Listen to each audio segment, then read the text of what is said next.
Congress party గురించి ఇప్పుడే చెప్తే బాధ ఉండదు. నేను మాజీ ఆర్థిక మంత్రిని కాబట్టి చెప్తా ఉన్నా, దాని అస్థి మసకాంతరం చదివిన మంత్రిగా చెప్తా ఉన్నా. నాకు అన్ని విషయాలు తెలుసు. దాంట్లో వీళ్ళు హామీలు ఇస్తున్నప్పుడు నవ్వుకుంటూ ఉంటా అప్పుడప్పుడు.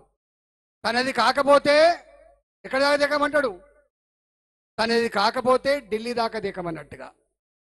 వచ్చేదే లేదా, ఇచ్చేది ఎక్కడది అనుకున్నారేమో వాళ్ళ పాపం. కానీ కేసీఆర్ మీద కోపంతో కసితో ఓట్లేసి వాళ్ళకి గవర్నమెంట్ వచ్చింది. వాళ్ళే నమ్మలేకపోతున్నారు నిజంగా వచ్చిందని. కానీ వాళ్ళ హామీలు ఉన్నాయి. ఇప్పుడే నేను విమర్శించదలుచుకోలేదు, కానీ మీరు ఇచ్చిన హామీలు అమలు చేయగలిగే సత్తా నీ ప్రభుత్వానికి ఇప్పుడు కాదు కదా, ఇంకా 10 ఏళ్ళకు కూడా ఉండదనే విషయం రేపు చెప్తాం. మళ్ళీ ఎన్నికలలో ఏమిచ్చినావు నువ్వు? 2 లక్షల రూపాయలు రుణమాఫీ చేస్తా అని చెప్పినావు కదా, చేస్తావా నువ్వు? అవుతుందా నీతోటి?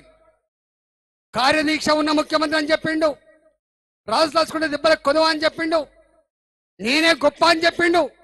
కా ముఖ్యమంత్రి 1 లక్ష రూపాయలు రుణమాఫీ చేయలేక చతికిల పడ్డాడు కేసీఆర్. చివరికి జీతాలు ఇవ్వమంటే కొన్ని జిల్లాలకు ఫస్ట్ వీక్ లో, కొన్ని జిల్లాలకు సెకండ్ వీక్ లో, కొన్ని జిల్లాలకు థర్డ్ వీక్ లో ఇచ్చే పరిస్థితి వచ్చింది.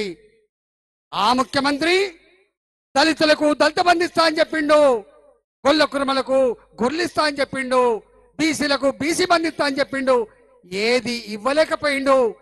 ఇది కూడా అంతకంటే దారుణంగా విప్లవం తప్ప ఇంకోటి కాదు. అందుకే భారతీయ జనతా పార్టీ ఇవాళ ఈ ఎన్నికలు బీఆర్ఎస్ పార్టీ ఎన్నికలు కాదు. ఈ ఎన్నికలు బీఆర్ఎస్ పార్టీ కోటైతే ఏం చేస్తాడని ఎంపీఐ ఏమి చేసేది లేదు. కాంగ్రెస్ పార్టీ గతంలో 40 వచ్చింది, ఈసారి మళ్ళీ 40 వస్తలేదు తెలియదు. నార్త్ ఇండియాలో తూడిచిపెట్టకపోతుంది. ఇలా మిల్కు అంటుంది ఇక్కడనే, అది కూడా ఇలా ఉండే పరిస్థితి లేదు. కాబట్టి ఇవాళ మీరు తెలంగాణ ప్రజలారా, మేము ఒక్కటే అడుగుతున్నాం, సురక్షితంగా సుభిక్షంగా ఆత్మగౌరవంతో ఆ గల్లెగిరేసుకొని భారత బిడ్డగా బతికే స్థితి రావాలంటే, ప్రపంచ చిత్రపటం మీద భారత ఆత్మగౌరవాన్ని నిలిపిన గౌరవం మళ్ళీ ఉండాలంటే గెలవాల్సింది భారతీయ జనతా పార్టీ.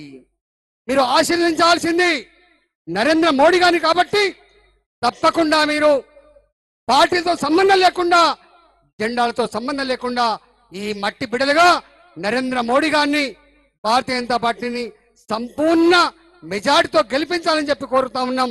ఇక్కడ ఏదో 5 సీట్లకే గెలుస్తుంది భారతీయ జనతా పార్టీ, 10 సీట్ల మీద 17 సీట్ల మీద కొట్లాడుతుంది భారతీయ జనతా పార్టీ. తెలంగాణ అండతో మాత్రం ఇవాళ భువనగిరి పార్లమెంట్ లో కూడా గొప్ప మెజార్టీతో గెలిపించమని చెప్పి కోరుతూ సెలవు తీసుకున్నా. జై తెలంగాణ.